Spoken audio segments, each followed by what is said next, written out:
Luke Sellars is a dynamic member of the Ottawa 67's Blue Line Corps. Along with teammate John Zion, Sellars was invited to try out with the Canadian national junior team back in December. And since returning from the camp, he has stepped up his game to help the 67's improve their playoff standing. This week, we take a look at the Atlanta Thrashers draft pick, Luke Sellars. 71 not in action for Ottawa tonight. Nursing a to even the most casual observers, the strength of the Ottawa 67's lies on their blue line. And one of the pillars that the team rests on is versatile defenseman Luke Sellars.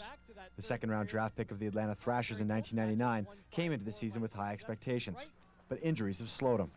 Yeah, I've battled through some injuries and had a bit of a rough go, as it seems like it's been the story for me my whole OHL career, but I fought through them and looking forward to having a real strong second half. The injury trouble started even before Sellars came to Ottawa to start the season. He suffered a serious injury at Thrashers training camp. Well, I went into camp at Atlanta this year and I suffered a concussion in rookie camp.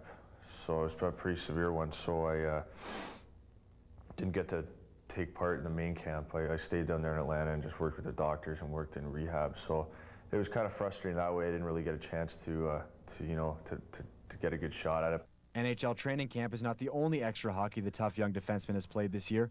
He participated in both World Junior camps and learned a lot from the experience, even if it was a little disappointing.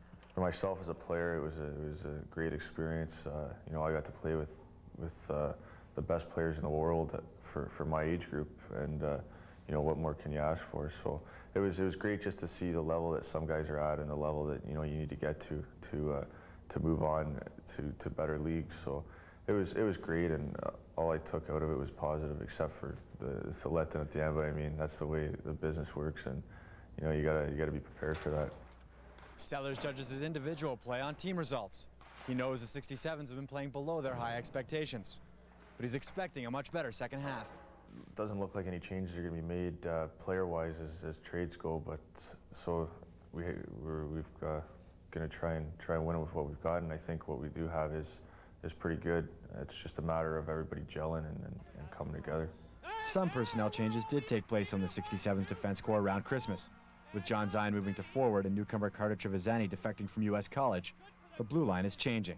Well, it's tough at times because there's a new guy coming in from college who I'm paired up with now, so I got to get to know him and get to know his style of play, which is tough halfway through the season because usually you get those things out of the way at the start, right? But it's a move that Killer thought was smart, and it's turned out to be a pretty good one.